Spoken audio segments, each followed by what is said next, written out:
Hi friends, welcome back to my channel.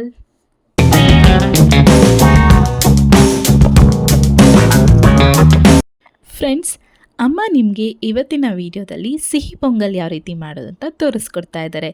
ಏನಪ್ಪ ಇದು ಸಿಹಿ ಪೊಂಗಲ್ ನಮಗೂ ಮಾಡೋಕ್ಕೆ ಬರುತ್ತೆ, ಇದರಲ್ಲಿ ಏನು ಸ್ಪೆಷಲ್ಲು ಅಂತ ನೀವೆಲ್ಲ ಅನ್ಕೊತಿದ್ದೀರಾ ಅಲ್ವಾ?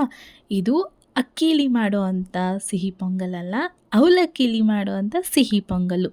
ತಡ ಮಾಡೋದು ಬೇಡ, ಬನ್ನಿ ಯಾವ ರೀತಿ ಅವಲಕ್ಕಿಲಿ ಸಿಹಿ ಪೊಂಗಲ್ ಮಾಡ್ತಾರೆ ಅಂತ ನೋಡ್ಕೊಂಡು ಬರೋಣ. ಮೊದಲಿಗೆ ಒಂದು ಪಾತ್ರೆ ತೊಗೊಳ್ಳಿ. ಆ ಪಾತ್ರೆ ಸ್ವಲ್ಪ ಬಿಸಿ ಆದಮೇಲೆ ಅದಕ್ಕೆ 2 ಸ್ಪೂನ್ ಆಗೋಷ್ಟು ತುಪ್ಪನ ಹಾಕ್ಕೊಳ್ಳಿ ಫ್ರೆಂಡ್ಸ್. ಫಸ್ಟು ಗೋಡಂಬಿ ದ್ರಾಕ್ಷಿ ಏನಿದೆ ಅದನ್ನು ಹುರಿದು ಎತ್ತಿಟ್ಕೊಂಬಿಡೋಣ. ಆಮೇಲೆ ನೀವು ಹೆಸರುಬೇಳೆನ ಹುರ್ಕೊಂಡು ಅದನ್ನು ಬೇಯಿಸ್ಕೊಬೇಕಾಗತ್ತೆ. ಕಾಮನ್ ಆಗಿ ನಾವೆಲ್ಲ ಅಕ್ಕಿನ ಬಳಸಿ ಸಿಹಿ ಪೊಂಗಲ್ನ ಮಾಡ್ತೀವಿ. ಆದರೆ ಒಂದೇ ಒಂದು ಸರಿ ಅವಲಕ್ಕಿನ ಬಳಸಿ ಸಿಹಿ ಪೊಂಗಲ್ನ ಮಾಡಿ ನೋಡಿ, ನಿಮಗೆಲ್ಲ ತುಂಬ ಅಂದರೆ ತುಂಬ ಇಷ್ಟ ಆಗುತ್ತೆ ಫ್ರೆಂಡ್ಸ್. ಅಮ್ಮ ಮಾಡೋ ಎಲ್ಲ ರೆಸಿಪೀಸ್ಗಳು ತುಂಬ ಅಂದರೆ ತುಂಬ ರುಚಿಯಾಗಿರುತ್ತೆ. ಅದರಲ್ಲಿ ಈ ಅವಲಕ್ಕಿ ಸಿಹಿ ಪೊಂಗಲ್ ಕೂಡ ಒಂದು.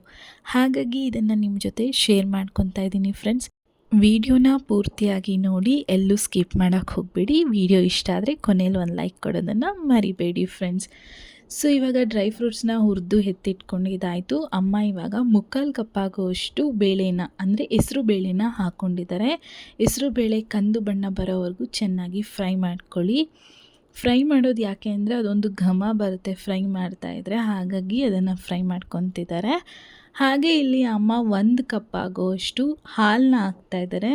ನೀವು ಪೊಂಗಲ್ಗೆ ಎಷ್ಟು ಹಾಲು ಹಾಕ್ತೀರಾ ಅಷ್ಟು ಪೊಂಗಲು ರುಚಿಯಾಗಿ ಬರುತ್ತೆ ಫ್ರೆಂಡ್ಸ್. ಹಾಗಾಗಿ ನಾವಿಲ್ಲಿ 1 ಕಪ್ ಆಗೋಷ್ಟು ಹಾಲನ್ನ ಹಾಕ್ಕೊಂಡಿದ್ದೀವಿ. ಇದು ಜಸ್ಟ್ ಬೇಳೆ ಬೇಯೋದಕ್ಕೆ ಅಷ್ಟೇ ಫ್ರೆಂಡ್ಸ್. ಅಮ್ಮ ಫಸ್ಟು ಪಾತ್ರೆಯಲ್ಲಿ ಹೆಸರುಬೇಳೆನ ಫ್ರೈ ಮಾಡಿಕೊಂಡು ಕುಕ್ಕರ್ಗೆ ಟ್ರಾನ್ಸ್ಫರ್ ಮಾಡ್ತಿದ್ದಾರೆ. ನೀವು ಕುಕ್ಕರಲ್ಲೇ ಹೆಸರುಬೇಳೆನ ಫ್ರೈ ಮಾಡಿಕೊಂಡು ಅದಕ್ಕೆ ನೀರು ಮತ್ತು ಹಾಲನ್ನ ಹಾಕ್ಕೊಂಡು ಅದರಲ್ಲೇ ಬೇಯಿಸಿಟ್ಕೊಳ್ಳಿ.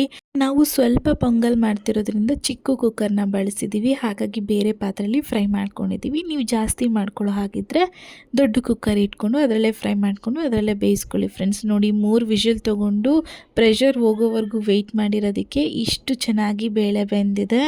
ಚೆನ್ನಾಗಿ ಬೇಳೆ ಬೆಂದರೆ ಒಂದು ರುಚಿ ಬರುತ್ತೆ ಪೊಂಗಲ್ಗೆ, ಹಾಗಾಗಿ ಚೆನ್ನಾಗಿ ಬೇಳೆನ ಬೇಯಿಸ್ಕೊಳ್ಳಿ.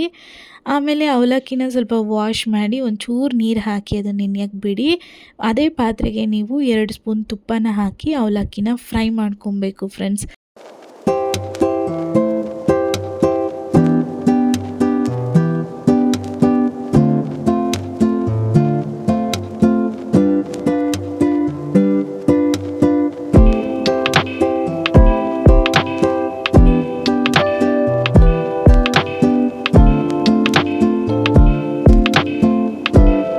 ಅವಲಕ್ಕಿನ ಚೆನ್ನಾಗಿ ಫ್ರೈ ಮಾಡ್ಕೊಂಡಾದ್ಮೇಲೆ ಅಮ್ಮ ಇಲ್ಲಿ 1 ಕಪ್ ಆಗೋಷ್ಟು ಹಾಲನ್ನ ಹಾಕಿ ಸ್ವಲ್ಪ ಅವಲಕ್ಕಿ ಬೇಯಿಸ್ಕೊತಾ ಇದ್ದಾರೆ.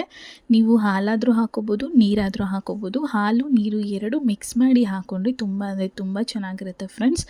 ನೋಡಿ, ಇವಾಗ ತಟ್ಟೆನ ಮುಚ್ಚಿ ಒಂದು 5ರಿಂದ 10 ನಿಮಿಷ ಚೆನ್ನಾಗಿ ಅದನ್ನು ಲೋ ಫ್ಲೇಮಲ್ಲಿ ಬೇಯೋದಕ್ಕೆ ಬಿಡಿ. ಅವಲಕ್ಕಿ ಬೇಗ ಬೆಂದೋಗ್ಬಿಡುತ್ತೆ, ಆದರೆ ಸ್ವಲ್ಪ ಚೆನ್ನಾಗಿ ಬೇಯಬೇಕಲ್ವಾ.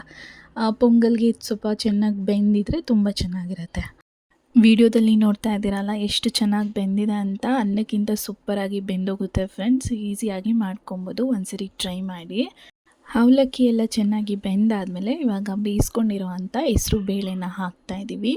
ಹೆಸರು ಬೇಳೆನ ಹಾಕಿ ಒಂದು ಸ್ವಲ್ಪ ಮಿಕ್ಸ್ ಮಾಡ್ಕೊಳ್ಳಿ ಫ್ರೆಂಡ್ಸ್. ನಾವಿಲ್ಲಿ 3 ಕಪ್ ಆಗೋಷ್ಟು ಹಾಲನ್ನ ಹಾಕ್ಕೊಂಡಿದ್ದೀವಿ, ಹಾಗೆ 2 ಕಪ್ ಆಗೋಷ್ಟು ನೀರನ್ನ ಹಾಕ್ಕೊಂಡಿದ್ದೀವಿ. ಟೋಟಲ್ ಆಗಿ ನಾವು 5 ಕಪ್ಪು ಹಾಕ್ಕೊಂಡಿದ್ದೀವಿ. ನೀವು ಎಷ್ಟು ಕಪ್ಪು ಅವಲಕ್ಕಿ ಹಾಕ್ತೀರ ಅಷ್ಟು ಕಪ್ ನೋಡಿಕೊಂಡು ನೀರನ್ನ ಹಾಕ್ಕೊಳ್ಳಿ. 3/4 ಕಪ್ ಆಗೋಷ್ಟು ಬೆಲ್ಲ ಹಾಕ್ತಾಯಿದ್ದೀವಿ, ಹಾಗೆ ಒಂದು ಅರ್ಧ ಕಪ್ ಆಗೋಷ್ಟು ಕಾಯಿ ತುರಿನ ಹಾಕ್ಕೊಂಡು ಚೆನ್ನಾಗಿ ಅಮ್ಮ ಮಿಕ್ಸ್ ಮಾಡ್ತಿದ್ದಾರೆ. ಸ್ವಲ್ಪ ಬೆಲ್ಲ ಎಲ್ಲ ಕರಗಿ ಅವಲಕ್ಕಿಗೆ ಹಿಡ್ಕೋಬೇಕಲ್ವ, ಹಾಗಾಗಿ ಚೆನ್ನಾಗಿ ಮಿಕ್ಸ್ ಮಾಡ್ಕೊಳ್ಳಿ. ನೋಡಿ ಫ್ರೆಂಡ್ಸ್, ಎಷ್ಟು ಈಸಿಯಾಗಿ ಅವಲಕ್ಕಿ ಪೊಂಗಲ್ ರೆಡಿ ಆಗೇ ಹೋಯಿತು. ಹಾಗಾಗಿ ನಾನು ಈ ವಿಡಿಯೋನ ನಿಮ್ಮ ಜೊತೆ ಶೇರ್ ಮಾಡ್ತಾಯಿದ್ದೀನಿ. ನಿಮಗೆಲ್ಲ ಈ ವಿಡಿಯೋ ಇಷ್ಟ ಆಗುತ್ತೆ ಅಂತ ಭಾವಿಸ್ತೀನಿ. ದಯವಿಟ್ಟು ಎಲ್ಲರಿಗೂ ಶೇರ್ ಮಾಡಿ. ಹಾಗೆ ವಿಡಿಯೋ ಇಷ್ಟ ಆದರೆ ಕೊನೆಯಲ್ಲಿ ಒಂದು ಲೈಕ್ ಕೊಡೋದನ್ನು ಮರಿಬೇಡಿ. ವಿಡಿಯೋ ಸ್ಟಾರ್ಟಿಂಗಲ್ಲಿ ಅಥವಾ ಮಧ್ಯದಲ್ಲಿ ಅಥವಾ ಕೊನೆಯಲ್ಲಿ ನಿಮಗೆ ಆ್ಯಡ್ಸ್ಗಳು ಬರ್ತಾ ಇರುತ್ತೆ, ದಯವಿಟ್ಟು ಅದನ್ನೆಲ್ಲ ವಾಚ್ ಮಾಡಿ ಅಂತ ಕೇಳ್ಕೊತೀನಿ. ಸೊ ಫ್ರೆಂಡ್ಸ್, ನಿಮಗೇನಾದರೂ ಅವಲಕ್ಕಿ ಪೊಂಗಲ್ಲು ಸ್ವಲ್ಪ ಗಟ್ಟಿ ಅಂತ ಅನಿಸಿದ್ರೆ ಅದಕ್ಕೆ ಒಂದು ಸ್ವಲ್ಪ ನೀರು ಅಥವಾ ಹಾಲನ್ನ ಹಾಕ್ಕೊಂಡು ಇನ್ನೂ ಸ್ವಲ್ಪ ತೆಳ್ಳಗೆ ಮಾಡ್ಕೊಳ್ಳಿ. ಅದು ಹಾರ್ತಾ ಸ್ವಲ್ಪ ಗಟ್ಟಿನೇ ಆಗುತ್ತೆ. ಮಾಡೋಕ್ಕಿಂತ ಮುಂಚೆ ಸ್ವಲ್ಪ ತೆಳ್ಳಗೆ ಮಾಡ್ಕೊಳ್ಳಿ. ಸೊ ಇವಾಗ ಅಮ್ಮ ಒಂದು 2 ಸ್ಪೂನ್ ಆಗೋಷ್ಟು ಸಕ್ಕರೆ ಹಾಗೆ ಅದಕ್ಕೆ ಏಲಕ್ಕಿನ ಹಾಕ್ಕೊಂಡು ಪುಡಿ ಮಾಡಿ ಹಾಕ್ತಾಯಿದ್ದಾರೆ. ಹಾಗೆ ಪಚ್ಚಕರ್ಪೂರ ಅಂತ ಎಲ್ಲ ಗ್ರಂಥಿಗೆ ಅಂಗಡಿಗಳಲ್ಲೂ ಸಿಗುತ್ತೆ. ನೀವು ಅದನ್ನು ಒಂದು ಸ್ವಲ್ಪ ಪೊಂಗಲ್ಗೆ ಹಾಕ್ಕೊಂಡ್ರೆ ದೇವಸ್ಥಾನದಲ್ಲಿ ಕೊಡ್ತಾರಲ್ಲ ಫ್ರೆಂಡ್ಸ್ ಪೊಂಗಲ್ಲು, ಅದೇ ರೀತಿ ಘಮನೂ ಬರ್ತಾ ಇರುತ್ತೆ, ತಿನ್ನೋದಕ್ಕೂ ತುಂಬ ಟೇಸ್ಟಿಯಾಗಿರುತ್ತೆ. ಅದೊಂದು ನಾವು ಹಾಕಿರಲಿಲ್ಲ ಮನೇಲಿ ಇಲ್ಲ ಅಂತ ನೀವು ಅದನ್ನು ಆ್ಯಡ್ ಮಾಡ್ಕೊಳ್ಳಿ, ತುಂಬ ಅಂದರೆ ತುಂಬ ಚೆನ್ನಾಗಿರುತ್ತೆ. ಇವಾಗ ಪೊಂಗಲ್ ಎಲ್ಲ ರೆಡಿ ಆಗಿದೆ. ಲಾಸ್ಟಲ್ಲಿ ಹುರ್ಕೊಂಡಿರೋ ಅಂಥ ಡ್ರೈ ಫ್ರೂಟ್ಸ್ನ ಹಾಕಿ ಒಂದು ರೌಂಡ್ ತಿರುಗಿಸ್ಬಿಟ್ಟು ತಟ್ಟೆ ಮುಚ್ಚಿಬಿಟ್ರೆ ನಮಗೆ ಸಿಹಿ ಪೊಂಗಲ್ ರೆಡಿ ಆಗುತ್ತೆ. ಬೇಕು ಅಂದರೆ ಇದ್ರ ಮೇಲೆ ಒಂದು ಸ್ವಲ್ಪ ತುಪ್ಪ ಕೂಡ ಹಾಕ್ಕೊಳ್ಳಿ. ನಾವು ಹಾಕಿದ್ದೀವಿ ಒಂದೊಳ್ಳೆ ಘಮ ಬರುತ್ತೆ ಅಂತ. ನಿಮಗಿಷ್ಟ ಇದ್ದರೆ ಹಾಕ್ಕೊಳ್ಳಿ, ಇಲ್ಲಾಂದರೆ ಅವಶ್ಯಕತೆ ಇಲ್ಲ ಫ್ರೆಂಡ್ಸ್. ನೋಡಿ ಎಷ್ಟು ಕನ್ಸಿಸ್ಟೆನ್ಸಿಲಿ ಇರಬೇಕು ಅಂತ ಅಮ್ಮ ತೋರಿಸ್ತಾ ಇದ್ದಾರೆ. ಇಷ್ಟು ಕನ್ಸಿಸ್ಟೆನ್ಸಿಲಿ ಇರಬೇಕು. ತಣ್ಣಗಾದ್ಮೇಲೆ ಗಟ್ಟಿ ಆಗಿಬಿಡುತ್ತೆ, ಹಾಗಾಗಿ ಸ್ವಲ್ಪ ತೆಳ್ಳಗೆ ಮಾಡ್ಕೊಳ್ಳಿ. ಇವಾಗ ಸ್ಟವ್ನ ಆಫ್ ಮಾಡಿ ಒಂದು ತಟ್ಟೆ ಅರ್ಧದಷ್ಟು ಮುಚ್ಚಿ, ಯಾಕಂದರೆ ತಣ್ಣಗಾಗಬೇಕಲ್ವಾ. ತಣ್ಣಗಾದ್ಮೇಲೆ ನೀವೇ ಆಶ್ಚರ್ಯ ಪಡ್ತೀರಾ, ಇಷ್ಟು ತೆಳ್ಳಗಿದೆ ಇದು ಇಷ್ಟು ಗಟ್ಟಿ ಆಗಿಬಿಡ್ತು ಅಂತ. ನಾನು ಅಮ್ಮಂಗೆ ಹಾಗೆ ಕೇಳಿದ್ದೆ, ಹಾಗಾಗಿ ನಾನು ಹೇಳಿರೋ ಅಂಥ ಅಳತೆಲೆ ಮಾಡ್ಕೊಳ್ಳಿ, ತುಂಬ ಚೆನ್ನಾಗಿ ಪೊಂಗಲ್ ರೆಡಿ ಆಗುತ್ತೆ.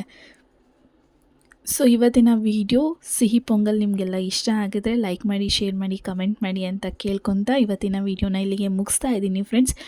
ಮುಂದಿನ ವಿಡಿಯೋದಲ್ಲಿ ಇನ್ನೊಂದು ಹೊಸ ರೆಸಿಪಿಯೊಂದಿಗೆ ಸಿಗ್ತೀನಿ. Until then stay tuned to my channel. Thank you.